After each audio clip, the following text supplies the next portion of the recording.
Evan, I mean, it's been 10 years since Steve Kerr's been here. He's won 4 titles, and I just feel like he's one of the greatest coaches in Bay Area history. I think that's got to be acknowledged. But when you stack him up to Walsh, let's say, and Bochy, it doesn't feel like he's quite in that group, and I'm wondering why, or if that's even an accurate statement. I understand where a lot of people come from in regards to Kerr because of the amount of talent that he had. But I think it's interesting because Bochy is seen as, I don't know, one of the great, puppeteers. I mean, he's a maestro, and the way that he was able to use certain players in specific situations and get the most out of the least. Walsh, meanwhile, and I wasn't around for that, but he did have a lot of talent. He did have all-time players, but perhaps players that he also extracted the most out of. And I think that's the common theme among all 3 of those guys, among any great coach, is how much you get out of the talent you have. And I don't know how many people feel like there's stuff left on the table with Kerr, but 4 championships in 8 years, and now it's at 10. I mean, you can officially call it an era. And I know it gets overlapped by Curry, but whenever you mention Jordan, Phil Jackson's probably going to come up. No doubt. You mentioned Kobe Bryant and Shaquille O'Neal, Phil Jackson comes up. You mentioned Tim Duncan, Greg Popovich comes up. You mentioned the great Celtics of the 50s and 60s, Red Auerbach comes up. My point is, the players come first, but the coach is intrinsically tied to all of them, especially in the NBA. So whenever you mention the Golden State Warriors and their dynasty, yes, Steph Curry comes first. Klay Thompson, Draymond Green, Kevin Durant, Andre Iguodala, whatever player you want to put up there.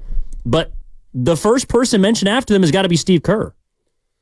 I don't think there's any doubt about it. And the one thing we're going to do today is kind of look back over his tenure, because I think we've forgotten what happened 10 years ago. And it's pretty remarkable if you think about it.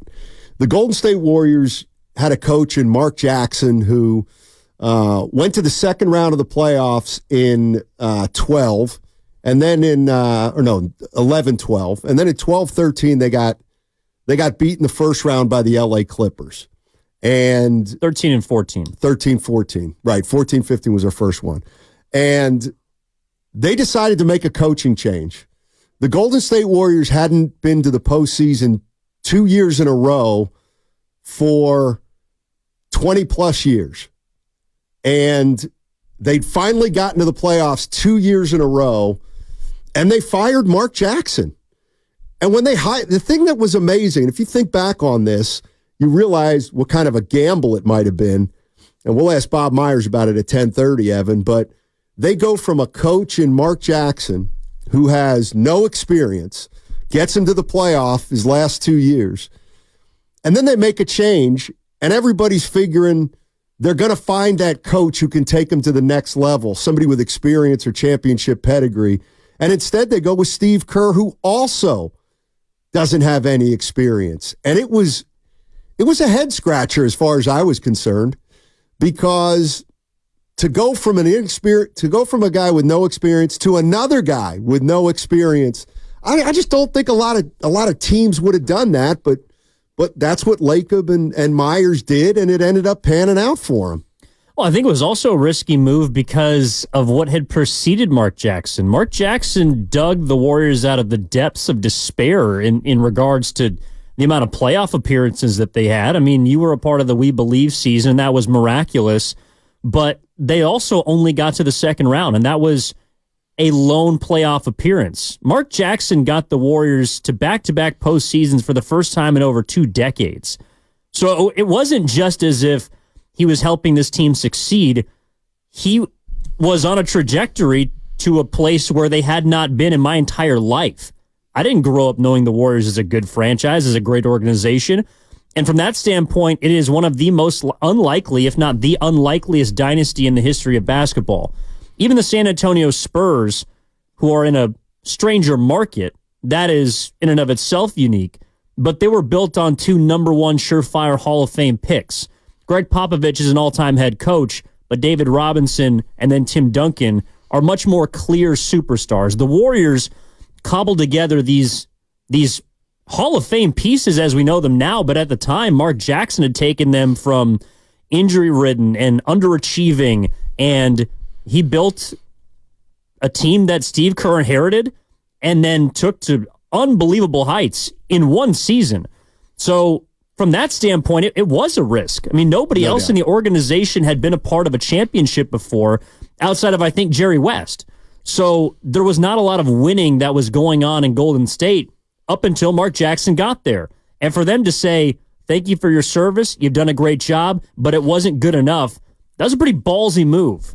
And it ended up paying off. It was. It really was. And if you look at Mark Jackson, I think he does deserve some credit for laying a foundation here.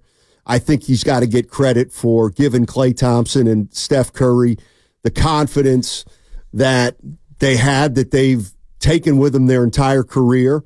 And I also think Mark Jackson deserves credit for getting this team to start to buy in at the defensive end, which they'd never really done before that. But when Steve Kerr came to the Golden State Warriors, he changed their offense. I mean, he absolutely changed their offense from an isolation / pick and roll type offense to an open offense, to a fluid offense, to more of a motion offense. And what's amazing to me, Evan, is in Kerr's first year, Steph Curry actually averaged fewer points than he did under Mark Jackson. He averaged 24 the last year under Mark Jackson, and then when Steve Kerr came, he basically averaged the same amount, 23.8 points a game. But Curry was the MVP that year. So Kerr's first 2 years, he delivered a championship, a finals appearance, and he delivered the MVP 2 consecutive years. So as far along as Mark Jackson took him, Evan, I don't think anybody can disagree that Steve Kerr was able to take this group to another level, and it happened. I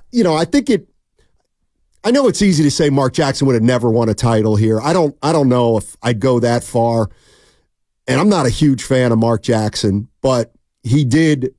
I thought he instilled confidence in this team that they used later on during their championship run. When he called the Warriors backcourt the best shooting backcourt of all time, we kind of rolled our eyes, but I think it did something psychologically for those two.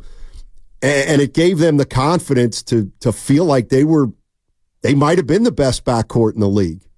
I think he allowed the talent to, be birthed. Like he just allowed it to flourish. Now, Steve Kerr took that talent, which was already budding, and was able to mold it in a cohesive way that I think emphasized chemistry over the individual talent, or was able to sort of blend the two. Like, I remember listening to an interview Kerr did a while ago on really what he was trying to accomplish at Golden State, because in his opinion, there wasn't a whole lot that needed to be done. Right. This was a great team. They were great young players. It was an up-and-coming group.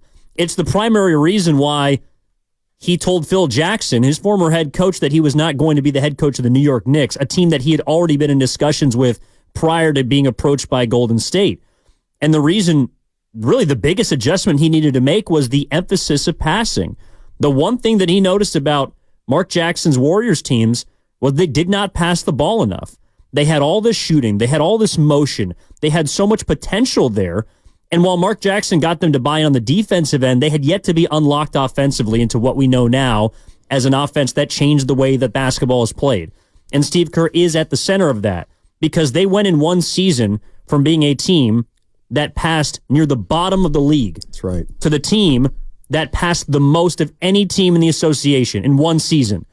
And we saw what difference it made. Now, it also coincided with something like David Lee being injured, which allowed Draymond Green, who's one of his greatest strengths is passing, to be the center point of that offense. But when you had Curry, who at the time was regarded as a passer along the likes of Steve Nash, Draymond Green, who was somebody that could do a little bit of everything, who was a great passer, Andrew Bogut, who was a great passer at the center position. All of those players had yet to be, I think, fully unlocked offensively, and Steve Kerr got them to buy into what he envisioned for them, not necessarily taking away from what Mark Jackson did, but improving it to the point where you could go from a 45 to nearly 50-win team in 2014 to a team that was clear-cut the best regular season team in the association, and then, of course, went on to win the championship. So I think Steve Kerr gets a little bit lost in all of this because of how much just greatness lies in this dynasty. But he's not the architect, but he's